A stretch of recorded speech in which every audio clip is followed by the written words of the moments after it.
Brook. And he I viewed keys and Kaivies Dnas tenha Tran Trung Dansatain Hendeniapa Tenharteen File Rachel Sandra Marcus Patricia Claire Daniel Megan Jess Nora Gary Lily Chen Kevin Amber Evelyn Dwight Harriet Owen Dale Vivian Leah Patrick Britton Connor Tessa Philip Nadia Wenner Troy April Callie Renee Walter Fiona Brenda Terry Marlene Nathan Garrett Simone Ivy Priya Cole Hazel Demi Cora Jolene Frank Mona Terrell Lena Scott Deb Zoe Rosario Daphne May Junie Tara Becca Douglas Barb Ellie Cooper Drew Vanessa Serena Lee Tyler Ray Patrice Derek Sloan Carter Jasmine Bridget Theo Elaine June Ten Mahais Suju Dung Gwen Non Vin Hien Via Ten Chin Brett M. Try Stuart Cha Diane Mupu Pam Bubuwa Nan Than Mrs. Kowalski Chimaris Not for Ni Then Mrs. Kowalski Chavero 4. Mentor.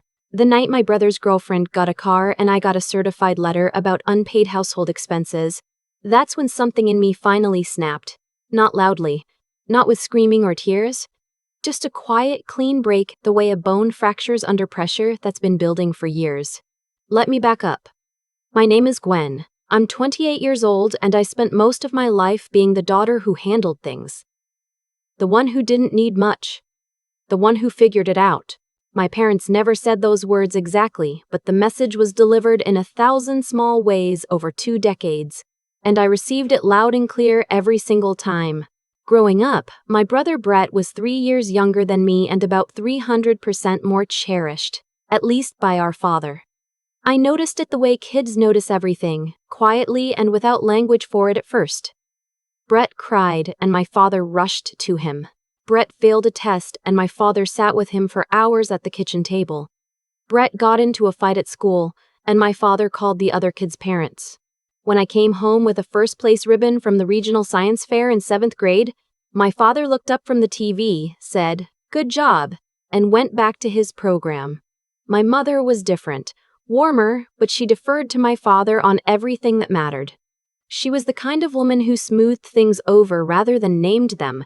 She'd say, "Your father just has a hard time expressing himself," or "Brett needs more guidance than you do, sweetheart. That's not a criticism of you." I nodded along every time. I was 11, 12, 15, 22. I nodded for years. I was the valedictorian of my high school class. I got a full academic scholarship to a state university 4 hours away. I graduated in 3.5 years with a degree in communications and a minor in business, then landed a job at a regional marketing firm within 2 months of finishing school. Not once in that entire stretch did my father take a single day off work to come see me. Not graduation, not the awards ceremony junior year, not the internship presentation I'd invited them to attend. Brett dropped out of his first college after 1 semester. My father flew out to help him move back home. I tried not to let that one land too hard. I told myself it was logistics, timing, proximity. But I felt it. After a series of short-term jobs and one failed attempt at starting a landscaping business with a friend, Brett had recently started dating a woman named, well, I'll call her his girlfriend, and settled into what my parents generously described as finding his footing. He was 25. He lived at home. He contributed nothing financially that I was ever aware of. He was, in my father's words, going through a transition. I had been living in the city for 4 years by then, fully self-supporting, when the company I worked for went through a round of layoffs. I wasn't fired. I want to be clear about that. But my position was restructured and my salary cut by nearly 30%. I ran the numbers. I could not afford my apartment and make meaningful progress on my student loans at the same time. I asked my parents if I could move back in temporarily, 6 months at most, while I built up savings and looked for a better position. My mother said yes before I even finished the sentence. My father said, "We'll figure something out." I should have asked what that meant. I didn't. I moved back in October. By December, I had a new job lined up. Better title, better pay, starting in February. I was planning to be out of their house by March. I told my parents this at dinner one evening, genuinely excited. My mother smiled. My father nodded and said something about the commute. That same week, Brett announced that his girlfriend had passed her real estate licensing exam after 3 attempts. My father ordered custom cupcakes from the bakery downtown and invited both sets of parents over for a celebration dinner. There were balloons. Literal balloons. I stood in my childhood kitchen eating a cupcake with a little house piped in frosting and thought, I passed my licensing exam on the first try and no one bought me a candy bar. I didn't say that out loud. I was very good at not saying things out loud.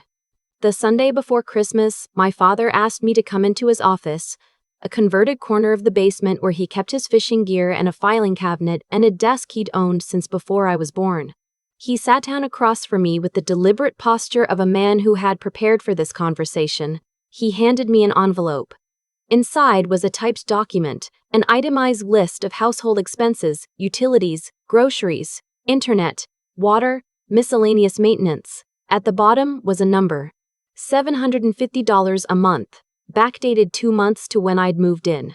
I read it twice. Then I looked up. You want me to pay $1,500 by the end of the month, I said. For October and November. Moving forward it'll be $750 each month, he said. That's well below what you'd pay anywhere in this market. You have a good job now. I moved here because my salary was cut. You knew that, and now you have a new job. That doesn't start until February. He shrugged. Not unkindly, but not kindly either. Like it was a logistical problem that had a simple solution he wasn't going to locate for me. Does Brett pay rent? I asked. The pause before he answered told me everything. That's a different situation. How? My father leaned back. Brett is still getting established. He's building towards something. You've always been independent, that's something to be proud of, but it means you can handle adult responsibilities. He's 25. He has different challenges than you do. I had heard those words my entire life. Different challenges, different needs, different circumstances. I used to believe there was something generous in that framing, that it meant my father saw me as capable and strong. Sitting in that basement office the Sunday before Christmas with a $1,500 invoice in my hand, I finally understood that it wasn't generosity. It was an explanation for why I didn't warrant the same consideration, dressed up to sound like a compliment. I've been contributing to groceries since I moved in, I said. I paid for the plumber last month. I do the majority of the cleaning. This is separate from that. I stood up. I didn't storm out. I just stood up, folded the paper back into the envelope, and said, I'll think about it. He looked surprised, like he'd expected me to either argue or agree. I did neither. I went upstairs, closed my bedroom door, and sat on the edge of the bed I'd slept in from ages 7 to 18, and I felt something unfamiliar move through me. Not rage, exactly. Something quieter and more final than rage. The feeling of a door closing. My best friend Pam had been telling me for 2 years that my family dynamic wasn't normal. Pam was blunt in the way that only people who truly love you can afford to be. She'd grown up in a loud, chaotic household where both her parents vocally adored all 3 of their kids in equal and embarrassing measure. So she had always found my family's hierarchy baffling. Your dad treats you like a tenant and Brett like a mascot, she'd said once, and I had laughed because it was funny and true and I hadn't known what else to do with it. I texted her that night. Dad just handed me an invoice for back rent. $1,500. Brett pays nothing. She responded in under a minute. I am not even surprised. What are you going to do? I stared at the ceiling for a long time before I answered. I think I'm going to leave. The next morning at breakfast, nothing was mentioned. My mother made pancakes. Brett came downstairs in sweatpants and ate 4 of them while watching something on his phone. My father drank his coffee and read the news. I sat at the table I had eaten breakfast at for most of my childhood and made a private decision. I was not going to pay the invoice. I was not going to fight about it either. I was going to leave. The decision felt enormous and also, somehow, obvious. Like the answer had been sitting there the whole time, and I'd just been too busy maintaining the fiction that things would eventually balance out to look directly at it. I spent the next 3 days quietly organizing. I called Pam that afternoon. She offered her couch without hesitation, same as she always had, the way people do when they mean it. I looked at short-term furnished apartments online during my lunch break, bookmarked 3 that were workable, and emailed one landlord to set up a viewing. I sorted through my room and separated what I needed immediately from what I could come back for. I did all of this calmly, practically, without crying until the second night when I was packing a box of books and found a folder of report cards at the back of my closet. Every single one had straight A's.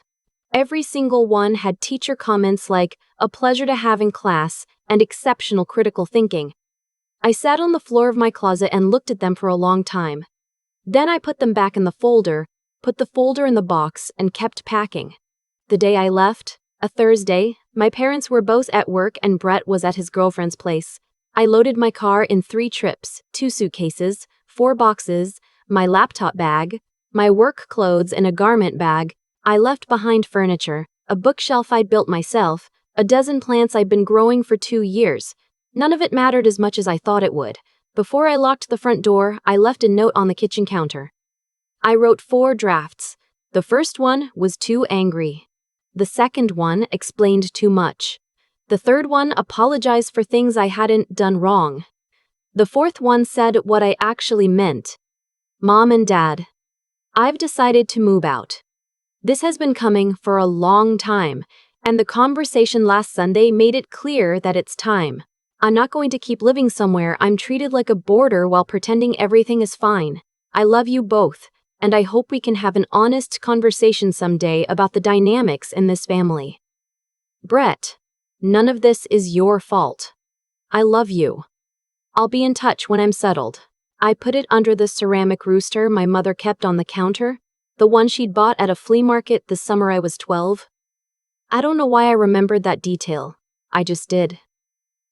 Then I got in my car and drove. Pam had moved her yoga mat and a box of winter coats out of her second room before I arrived. She'd also bought the exact brand of sparkling water I drank constantly and left it in the fridge with a sticky note that said for the independent woman who's done with nonsense. I laughed harder at that than I had at anything in months. The first evening my phone started filling up with messages.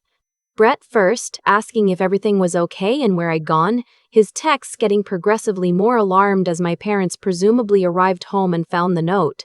My mother called 6 times. My father sent a text that said, "This is unnecessary, call your mother." Then, 30 minutes later, another one. "You have items in your room that belong to the house." Then nothing for 2 days, which was somehow worse. I answered Brett's texts to tell him I was safe and staying with a friend. I didn't call my mother back that first night. I couldn't do it yet. Her voicemails ranged from tearful to confused to something that edged toward frustrated, which I understood. From her perspective, her daughter had vanished without warning. But the thing was, there had been plenty of warning. She just hadn't been looking for it. My father never asked if I was okay. Not in any of the texts. Not in the one brief voicemail he left 3 days later, which was mostly about a piece of mail that had arrived for me, and where did I want it forwarded. I don't think he intended the coldness as cruelty. I think he genuinely didn't recognize it. I found an apartment 8 days after leaving. A 1-bedroom in an older building on a tree-lined street, owned by a woman named Mrs. Kowalski who had run a school cafeteria for 26 years and had a gift for reading people quickly. When I told her I'd recently left a family situation and needed somewhere stable, she looked at me for a moment and said, "You seem like someone who takes care of things." I said, "I try to." She said, "That's enough for me." I moved in on a Saturday. Pam helped me carry boxes. A colleague from my old job brought his truck and a spare bookshelf he wasn't using. By evening, I had a bed, a couch, and a kitchen stocked with exactly what I wanted in exactly the arrangement I'd chosen, and the feeling of standing in the middle of it all was something I didn't have words for at the time. I still don't, entirely. Relief isn't quite right. Ownership isn't quite right either. It was more like the first breath after holding one in for a very long time. My new job started in February as planned. better salary, better title, a manager who gave feedback without making it feel like a performance review of my character.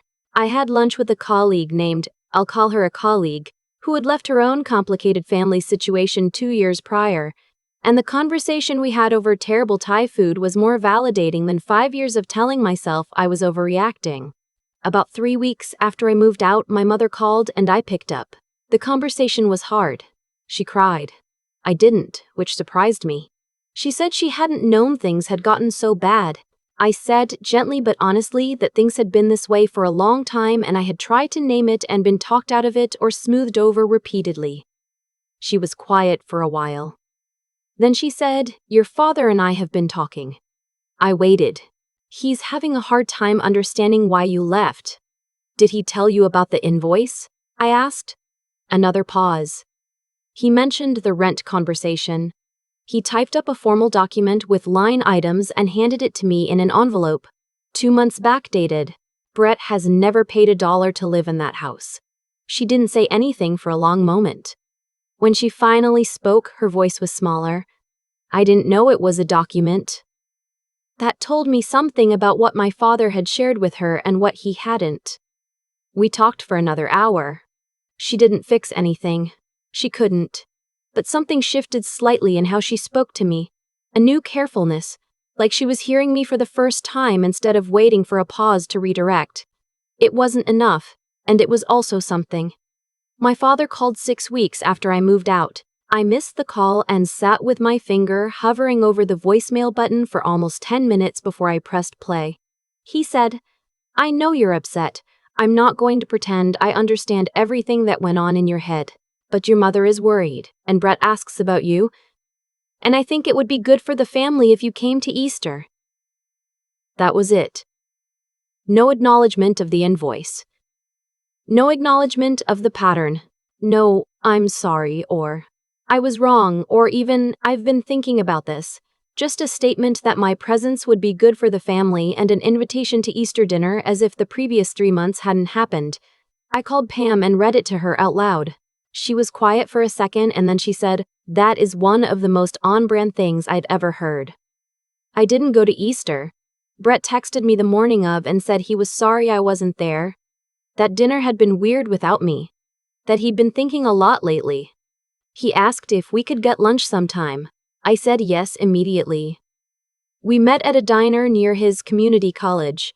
He had enrolled in classes quietly, without our parents making a production of it, and he was different than I expected. Older seeming. A little uncertain in a way he hadn't been before. He ordered coffee and held the mug in both hands and said, I think I understand more now than I did before. I asked him what he meant. About how things were at home, he said. I always knew it wasn't equal. I think I just pretended it was because it benefited me. He looked uncomfortable saying that, which told me he'd been sitting with it for a while. I don't think that was fair to you. It was the most honest thing anyone in my family had said to me in years. I felt something loosen in my chest. Thank you for saying that, I said. Do you think you'll ever talk to Dad? I don't know, maybe, not yet. Brett nodded. He's not doing great. I don't mean that as a guilt trip. I just mean, I think some things are becoming clearer to him that weren't before. Like what? Like, Brett looked out the window. Like he expected me to want to take over his business and I don't. And when I told him that, he kind of fell apart. And I think maybe he realized he built something on an assumption about me that was never actually true. He paused. I think he might have done the same thing with you except in reverse. I thought about that for a long time after. 3 months after our lunch, I got a card in the mail. My father's handwriting on the outside. Inside was a short note, 2.5 lines. I've been thinking about some things. I handled the rent situation poorly. I'd like to talk when you're ready. It wasn't an apology, not really. It was a man who had never apologized for anything substantial in his life trying to move towards something he didn't have the language for yet. I recognized the effort in it. I held the card for a long time, then put it in the drawer of my nightstand. I wasn't ready yet, but I also didn't throw it away. By summer, I had settled into a life that felt genuinely mine in a way nothing had before. My apartment had become comfortable and specific. A thrift store lamp I loved, a print on the wall I'd bought from a local artist at a street fair, a small balcony where I'd managed to keep 3 plants alive despite a north-facing exposure. I had a routine. I had friends who were becoming closer because I finally had the emotional space to invest in them. I had a mentor at my new job, a Dr. Okafor who'd taken me under her wing on a client project and told me I had an instinct for strategic communication that was worth developing. I called my mother every Sunday. Those conversations evolved slowly into something real. She talked about her own life in ways she never had before, her frustrations, her compromises, things she'd let go of to maintain a certain kind of peace in her marriage. She said once, carefully, "I should have pushed back more when you were younger. When you brought things up and your father talked over them, I should have not let that stand." She didn't elaborate and I didn't push. But I held on to it. My father and I spoke for the first time in August, almost 9 months after I'd left. My mother had called and asked if I would be willing to talk to him. I said yes. He called the following Wednesday. The conversation was stilted at first, full of pauses and neutral territory, my job, his current projects, the weather. But then he said, "I wasn't fair to you." Just like that, plainly, in a way I hadn't expected. I asked, "Which part?" He said, "Most of it." There was silence and I realized I didn't mean to fill it, that I could just let his words sit there. He said, "The rent thing was wrong. The timing was wrong. All of it." He paused. I think I had an idea of what kind of relationship I wanted with Brett. Someone who would eventually work alongside me, carry on what I built. And I think I mistook caring about you for knowing what was best for you. But I was wrong about what you needed. And I think I was wrong about a lot. It wasn't a complete accounting. It left out 20-something years of small moments and dismissals that had added up to who I'd had to become in order to survive emotionally in that family. But it was real. It was the first real thing he'd ever said to me about any of it. "Thank you," I said. "I need you to know that it went back a lot further than the rent." "I know," he said quietly. We didn't hug it out or schedule a family dinner or pretend that 9 months of distance could be folded back into nothing. But by the time we hung up, something had shifted. Not repaired. Shifted. Like 2 tectonic plates, finally acknowledging each other's existence after years of grinding in silence. I went to Thanksgiving. It was my choice and it was deliberate, and I reserved the right to leave early if I needed to. My father greeted me at the door and we hugged briefly and awkwardly, and I thought, this is what we have right now and maybe that's enough to start with. Brett was there with his girlfriend. She was different than I'd imagined. Quieter, funnier, more perceptive. During a lull in the afternoon, she sat next to me on the couch and said, "Brett talks about you a lot. All good things." I said, "Same." She said, "I want you to know. I didn't know about the..." She paused, "the situation last year until after. If I had known, I would have said something." I believed her. My mother's cooking was exactly the same. That helped. I drove home that evening with a strange, complicated feeling riding alongside me on the highway. Grief for the version of my childhood I'd wanted and hadn't gotten. Something like forgiveness, though not quite that, not yet, not entirely. And underneath it, steady and quiet and entirely my own. Something that felt like peace. I had not fixed my family. I had not transformed my father into someone he wasn't. I had not retroactively been seen or validated or given back the graduations and ribbons and promotions that had passed without acknowledgement. None of that had happened. And I was coming to understand that none of it would. What had happened was this. I had stopped waiting for a verdict.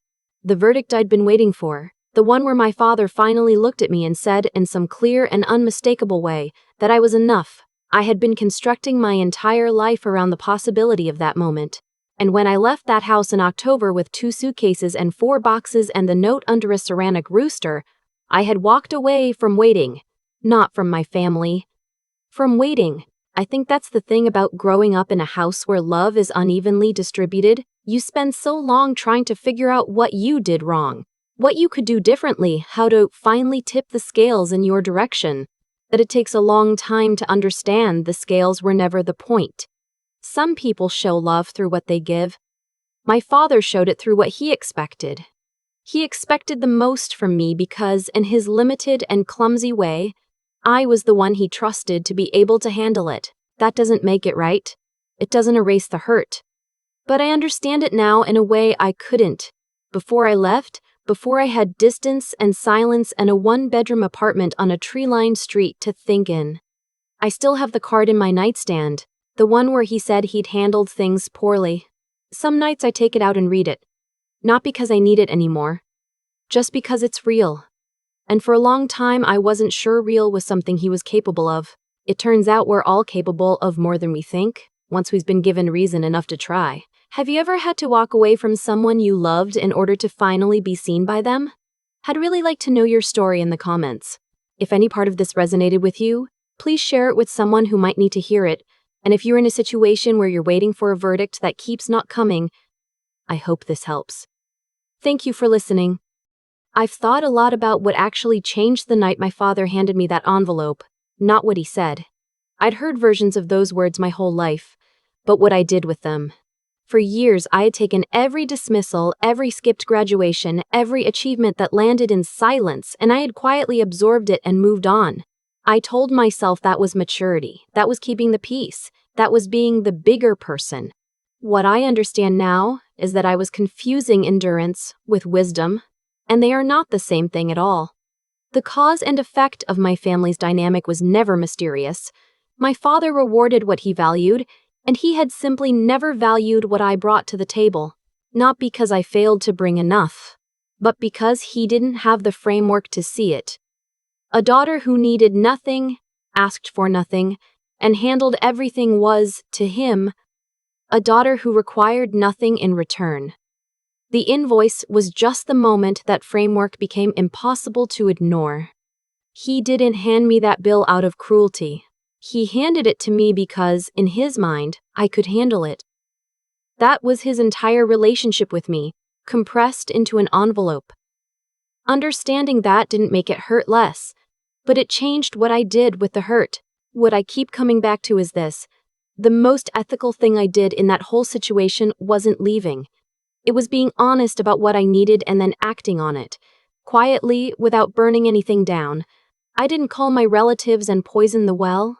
I didn't blow up at my father in a way I'd regret. I wrote 4 drafts of a note until I found the words that were true without being cruel. That took more discipline than rage would have. Rage is easy. Clarity is hard. Pam used to say that intelligence without honesty is just cleverness, and cleverness doesn't actually get you anywhere you want to be. I think about that a lot. I was smart enough to see the dynamic in my family from a young age. What took me longer was the courage to name it out loud and act accordingly. Those are different skills. One is intellectual, the other is moral.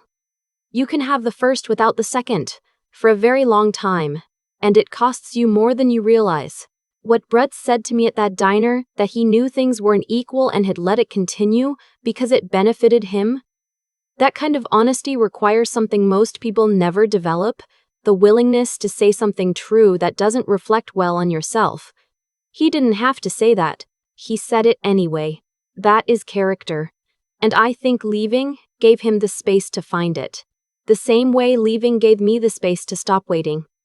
My father's note is still in my nightstand. 2.5 lines. Not quite an apology, but real. I think about what it took for a man like Stuart to put those words on paper and mail them. It wasn't nothing. It was the beginning of something he didn't have a name for yet. And I think that's how most real change actually works. Not in dramatic revelations, but in small, halting attempts at honesty by people who were never taught how to be honest. I don't know what our relationship becomes from here. I know it will never be the one I wanted when I was 12 years old with a first-place ribbon and a father watching TV. That version isn't available. What's available is something harder and more honest, and I've decided that's worth more than the comfortable fiction I was living before. You don't always get the family you needed. Sometimes you get the one that teaches you, by everything it got wrong, exactly who you intend to be.